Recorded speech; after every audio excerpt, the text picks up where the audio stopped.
Property tycoon Walter Kwok dead at 68.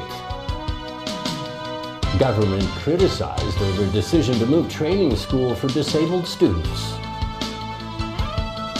And Saudi Arabia admits Khashoggi was killed in Istanbul consulate.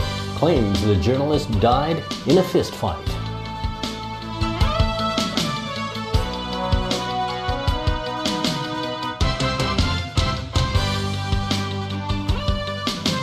Good evening. Former Sun Hung Kai Properties Chairman Walter Kwok died this morning at the Hong Kong Adventist Hospital. He was 68. He had suffered a heart attack and a stroke in the weeks prior to his death. Here's Pinky Wong with our top story.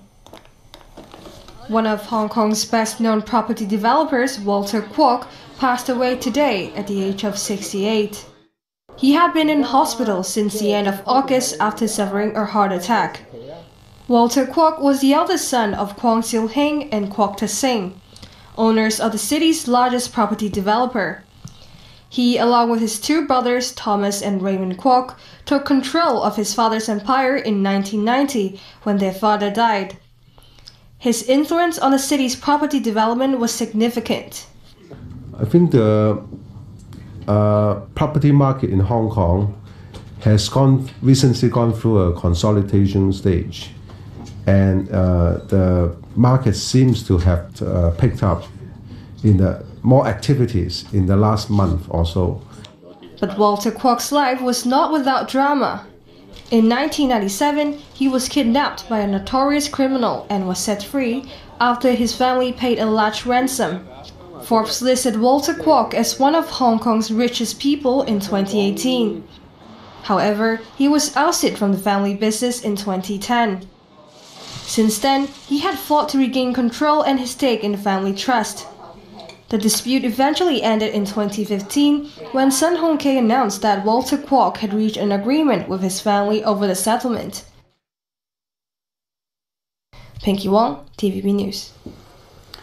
Welfare Secretary La Chi-kwang said today that a training school for disabled students will be relocated to a more convenient location, but some are unhappy with the proposed move. Caleb Leung has details. No current students will be relocated. That's what the welfare chief said about the Shine Skills Center in Kwun Tong, a training school for disabled people aged 15 or above. The government plans to take back the campus in 2021 and afterwards build a civil service college on the site. La Chi-kwang promised that no students currently enrolled at the Kwun Tong Center will be relocated. They all will be graduated from the Shine Center. The only cohorts of trainees that may be affected will be those entering training in 2020, 2 years later. The Kwun Tong campus is one of the 3 Shine Skills Centers run by the Vocational Training Council. For the relocation plan, there will be a new integrated vocational training center. Law said the Kwun Tong campus has been in use for 50 years and the building needs to be rebuilt no matter what. He promised the transition will be seamless and the center will be relocated in downtown Kowloon. The location will be convenient and probably more convenient to most potential students. However, lawmaker Fernando Cheung called the seamless transition a complete lie, as the current Shine program will be replaced by a completely different program. The Shine program, in many sense, a learning-oriented program.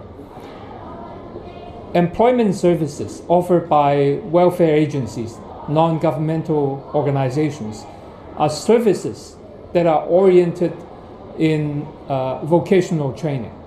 One is a tertiary education opportunity. The other is a welfare service. Cheung questioned whether the Civil Service College must be built on the site of the Kwun Tong Center. Caleb Leung, TVB News. 2 people were injured when a private car crashed and burst into flames this afternoon. The car's front was severely burnt. Its windshield was shattered. It was traveling along Robinson Road at around noon when it crashed onto the sidewalk. A 42-year-old woman and her 13-year-old son were on the sidewalk and were injured. They were sent to Queen Mary Hospital for treatment. The female driver was also sent to hospital. Overseas now, and the prominent Saudi journalist who disappeared after visiting his country's consulate in Turkey died in a fistfight, according to an explanation from the kingdom.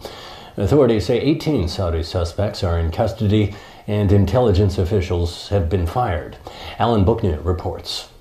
The overnight announcement on Saudi state media came more than 2 weeks after Jamal Khashoggi's disappearance. The statement did not explain how so many people could be involved in a fistfight or where his body is. While officials close to Crown Prince Mohammed bin Salman were fired, Saudi Arabia's statement did not implicate the heir apparent to the throne. Investigators are now searching a forest just outside Istanbul, looking for body parts. The 59-year-old Khashoggi was a prominent journalist and royal court insider for decades. But with the rise of Prince Mohammed and the arrests of voices critical of his regime, Khashoggi went into self-exile in the U.S. From there, he contributed columns to the Washington Post, questioning the prince and the direction of the regime. U.S. President Donald Trump, who's been reluctant to draw conclusions on a strategic ally, calls the arrests a good first step. It's a big step. It's a lot of people involved, and I think it's a great first step. Saudi Arabia has been a great ally, but what happened is unacceptable. Trump said he'll work with Congress on what the U.S. response should be, but he'd prefer not to hurt American companies and jobs. I would prefer, if there is going to be some form of sanction or what we may determine to do, if anything, because this was a lot of people they're talking about, and people pretty high up. But I would prefer that we don't use as retribution canceling $110 billion worth of work, which means 600,000 jobs. Trump, who was in Arizona for a political rally, says he thinks the Saudi explanation that Khashoggi died in a fistfight to be credible. Alan Booknew, TVB News. A massive caravan of migrants bound for the United States broke down a border fence in Guatemala and began streaming into Mexico. This comes as President Donald Trump continues to pressure Mexico to stop them from reaching America. Thousands of migrants took to dismantling metal barriers to push their way through migration checkpoints at the Guatemala-Mexico border. Others knocked down fences as Guatemalan police in riot gear did nothing to stop them. After pouring into Mexico, the Central American migrants didn't get far. They were stopped by dozens of shield-bearing Mexican police. Authorities admitted those with passports and valid visas would be allowed entry, but those crossing illegally would be deported. Because the majority are traveling without identity documents, many jumped off a bridge hoping to find alternate routes. Others decided to camp out on the sides of streets, saying they're prepared to wait it out. After meeting with Mexican authorities, the U.S. Secretary of State says those organizing the caravan are using women and children as shields. They are putting women and children in front of the caravan to use as shields as they make their way through. This is an organized effort to come through and violate the sovereignty of Mexico. And so all that we can to support the decisions that Mexico makes. President Donald Trump insists America should adhere to a strict merit-based system of entry. We are about law and order and borders and jobs, and they are about allowing crime to enter our country with open borders. Because many of those people, a fairly big percentage of those people are criminals. And it's not happening on my watch. It's not going to happen. The United Nations is urging Mexico to consider the migrants' human rights concerns. The respect of the rights mean that each and every case has to be individually considered, that there cannot be massive collective expulsions, for instance, in violation of international law. Meantime, Mexico's president made it clear no one can enter illegally. Enrique Peña Nieto said violent entry is not just against Mexico's sovereignty, but it puts migrant children, women, and the elderly at risk. Afghanistan is holding parliamentary elections today. This despite security concerns and ongoing fighting in as many as 20 out of the country's 34 provinces. An official from the Interior Ministry says the number of security forces was increased to 70,000 to protect 21,000 polling stations in the country. The vote comes after near-daily attacks by the Taliban and the Islamic State group. Officials are worried that violence will keep voters away from the polling stations, especially after the assassination of the police chief of Kandahar on Thursday. There are more than 2,500 candidates vying for 249 seats in the lower house of parliament. That includes 417 female candidates. And still to come in our newscast, lawmakers visit the new mega bridge before its opening. Flat swap scheme for elderly homeowners to be launched next year.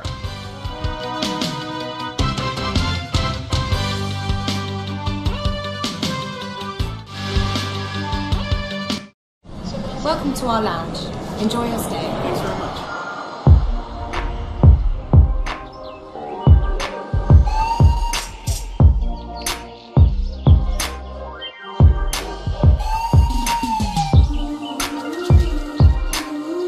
Find calm in over 1,000 airport lounges worldwide. It's another way we've got your back. The Platinum Card from American Express. Don't live life without it.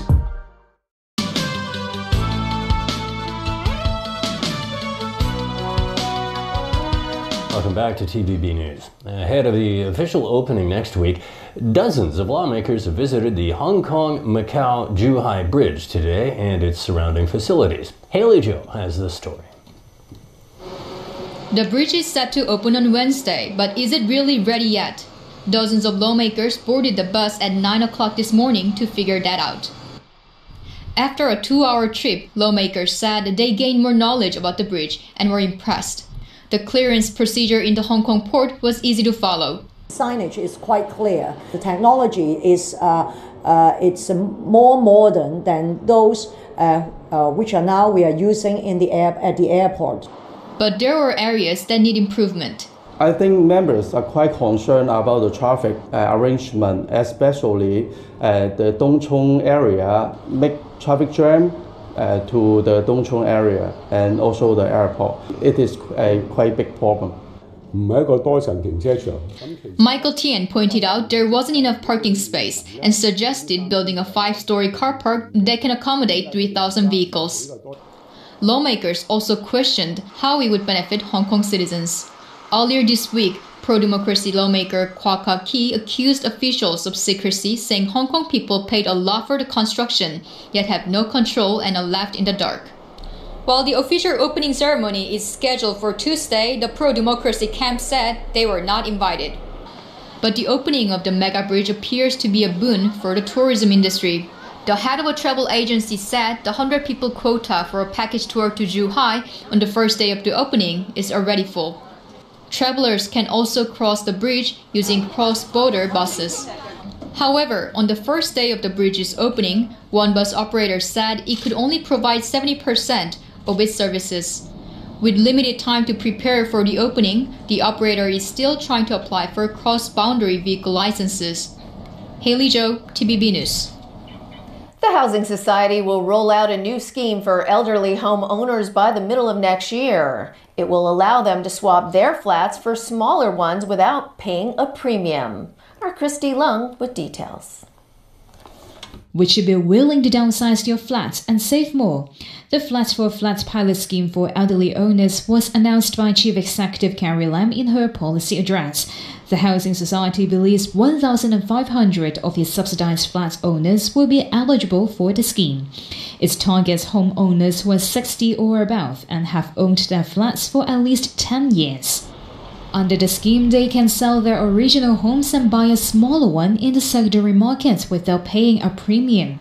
There's no target figure that we would like to achieve. We would like just to provide an alternative to elderly owners. The ultimate aim is just to make sure that the public housing resources can be used more effectively.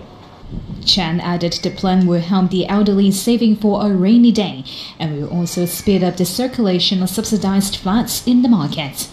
He believes the plan can be rolled out in the middle of next year, as there are still details to be mapped out. The society is also planning to redevelop 7 of its estates, which are over 50 years old. That includes Chun Sin Mei Chun in Kowloon City and Yu Kwang Chun in Aberdeen. The new flats will serve multiple purposes. Besides public and subsidized flats, some of them will be integrated with recreational, medical and care services targeting middle-income elderly. Chris Tillon, TVB News. 2 workers were injured after a gate fell on them at a construction site in Kai Tak. It happened around 11 this morning at a site on Muk Ning Street. A gate measuring about 6 by 2 meters suddenly collapsed. The 2 construction workers were sent to hospital for treatment. Overseas again, and at least 60 people were killed in India last night when a speeding train ran into a crowd of people watching fireworks during a religious festival. Dozens more were injured. The commuter train failed to stop after the accident on the outskirts of Amritsar. Reports say 2 trains were coming from opposite directions on separate tracks, but one of them caused all the casualties. Witnesses say the train failed to blow its whistle as it sped by. Plus, victims didn't realize a train was even coming because the fireworks were so loud. India's Railway Board denies responsibility. It says organizers of the fireworks did not alert authorities about the plan to hold an event there. Defense ministers at a security meeting of the Association of Southeast Asian Nations have agreed to expand cooperation in a number of key areas. 1 in counterterrorism operation, 2 in enhancing our capabilities to deal with chemical, biological and radiological threats, and 3, the game is on, namely guidelines for air military encounters, similar to Qs at sea. I'm happy to report there was unanimous agreement by ASEAN countries to these 3 initiatives.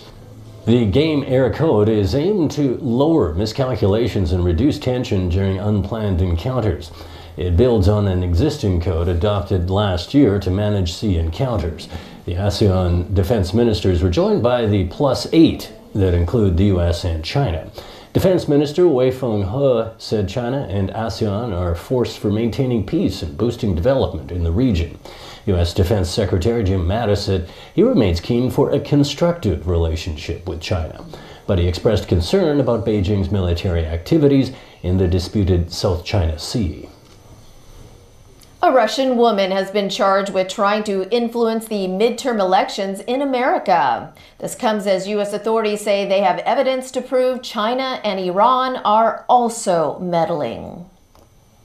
These disinformation and misinformation campaigns on social media and new media, that sort of activity has persisted. We continue to see Russians and increasingly Iranian and other Chinese actors continue to use social media to influence the American public, to sow discord and increase divisiveness. What we're seeing is efforts by the Chinese government to influence the voter, how they perceive policies, and influence the decision-making process so that they have political candidates, whether it's in Congress or elsewhere, that are more favorable to trade policies. The Russian suspect arrested was the chief accountant for Project Lakhta. It was allegedly financed by a Russian oligarch with close ties to Russian President Vladimir Putin.